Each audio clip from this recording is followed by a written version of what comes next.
Hello, guys. In this session, we are going to discuss a very important, a very recent geopolitical development involving Russian President Vladimir Putin, especially in the context of Donald Trump's victory in the US election recently. Putin is emerging as a significant player in the world stage at this point of time, with his perspectives receiving widespread attention. So recently, in a powerful statement, Putin have acknowledged India's place among the global powers and recognized it as a growing economic and cultural force. So, in this session, let's explore Putin's remarks and how they impact the global politics, especially focusing on India, US, and Europe. I have a PPT to share. So, I'll do that. With that, I'll be explaining this. So, let me share the PPT, guys. All right. So I hope you can see the screen, guys. Okay. So let's get started. Let's continue the discussion. If you see, Putin actually acknowledged that India as a global power, and which is very significant. And according to him, India deserves to be on the list of superpowers due to its vast population, rapidly growing economy, and a strong cultural heritage. Putin's words underscore his belief in India's potential for tremendous growth and highlight Russia's long-standing partnership with India. So this recognition is comparable to historical moments, when rising powers were acknowledged by the established ones. So you see, Russia is already a superpower, and acknowledging India is something which is significant. For instance, during the Cold War, countries like China gradually gained recognition as influential players, right? Putin's statement similarly reinforced India's evolving status on the global stage at this point of time. So that's the reason why I told it is very significant. Now, let's look at Russia and India's strong defense ties. See, Putin also emphasized Russia's unique defense relationship with India, going beyond simply selling the weapons. So, Russia collaborate with India in weapon design and technology, which strengthens the alliance between the two countries. And recently, several nations, including Germany and France, have shown interest in establishing stronger defense partnership with India, recognizing its growing importance. So this situation mirrors the 20th century defense alliance between US and the Western Europe, where close ties extended beyond transactions to technology sharing and collaborative development, and that is deepening mutual trust and dependence. Now let's look at the praise for Trump's leadership and the style. So Russia-India defense ties. I think we discussed this already, right? So the praise for this Trump. See, Putin also praised Trump's courage and leadership style, describing him as a brave man who conducted his campaign with so much of strength. And this admiration for Trump contrasts with Putin's more reserved approach towards the former President Joe Biden. So, Putin's endorsement of Trump signals his approval of Trump's foreign policy approach, particularly regarding Russia.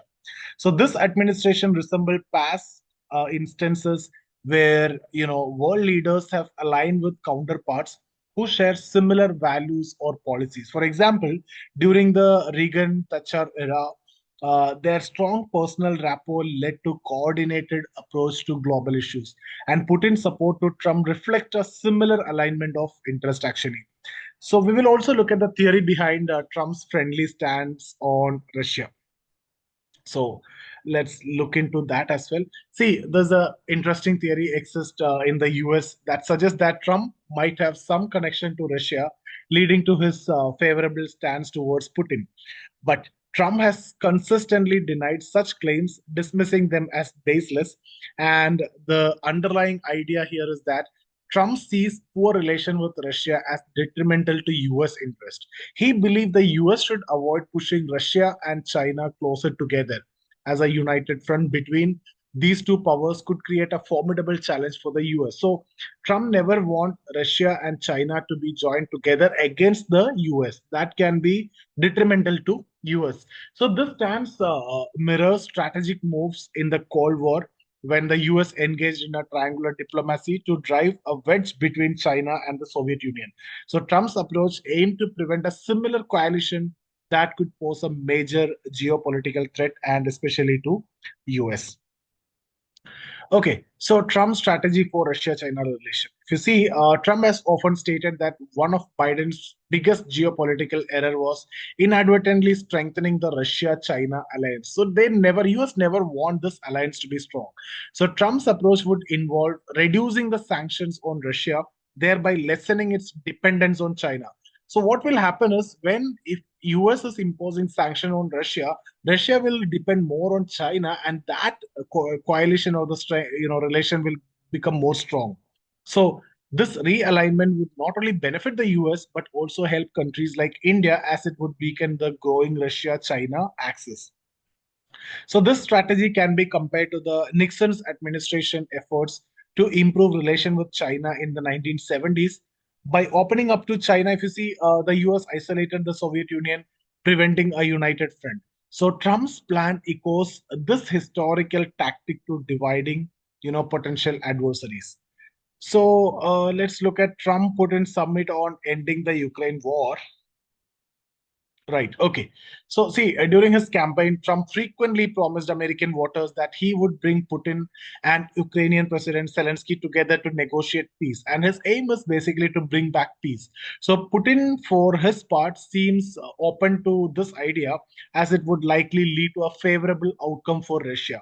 Trump's promise involved lifting sanctions on Russia and preventing Ukraine's NATO membership, both of which align with Putin's interest, if you see. So this potential summit is reminiscent of the peace negotiation during World War II, where Allied leaders came together despite differences to strategize against a common adversary.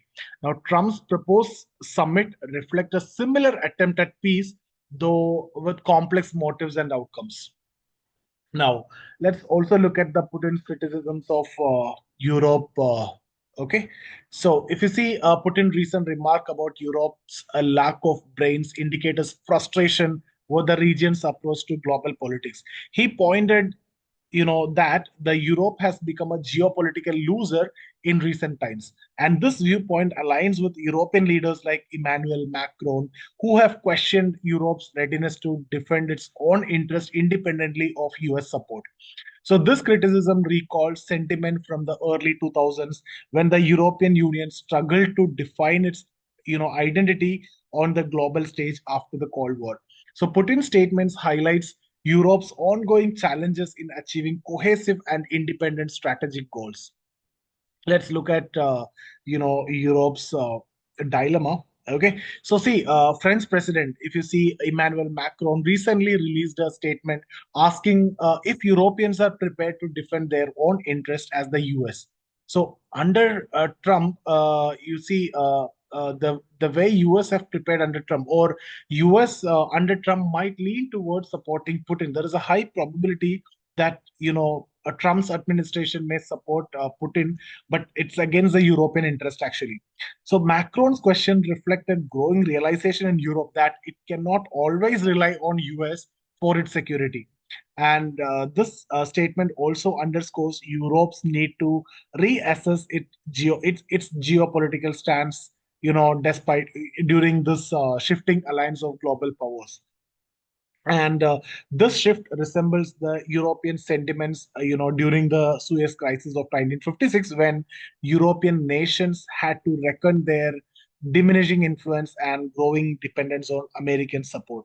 So Macron's statement emphasized a similar call for European self-defense and self-reliance also. Now let's also look at implications for India and Trump's potential policies also. So if you see, Trump's approach to Russia and China could benefit India geopolitically. So, by fostering better relations with Russia, Trump would indirectly weaken the Russia China alliance, creating a more favorable environment for India in Asia. So, this dynamic would allow India to pursue its foreign policy goals without facing pressure from United States or if you see, not United States, a Russia China combination. Okay, so this potential advantage for India is like akin to the US strategic interest in strengthening ties with Japan and South Korea to counterbalance China's influence in the Asia Pacific region. And for India, Trump's potential policies could offer a similar buffer against the regional challenges. Okay, now what could be the next 4 years in geopolitics? See, the recent statements by Putin reveal his strong support for Trump, skepticism towards Europe, and recognition of India as a global player. So, the next few years, at least the 4 years, could witness a major geopolitical shift with Russia and India's alliances deepening and growing, and Europe reassessing its defense strategies. And they understood that they cannot rely on US all the time for their defense, and Trump potentially altering the global landscape if he takes office, and he have taken the office. So as these dynamics unfold, the world will closely observe how these powerful leaders shape the future. So that's about this session, guys. That's all what I wanted to discuss, and thank you. And we'll continue monitoring these developments as they have far-reaching implications for global stability and power distribution. And I keep updating you. Thank you so much for watching. See you in the next session.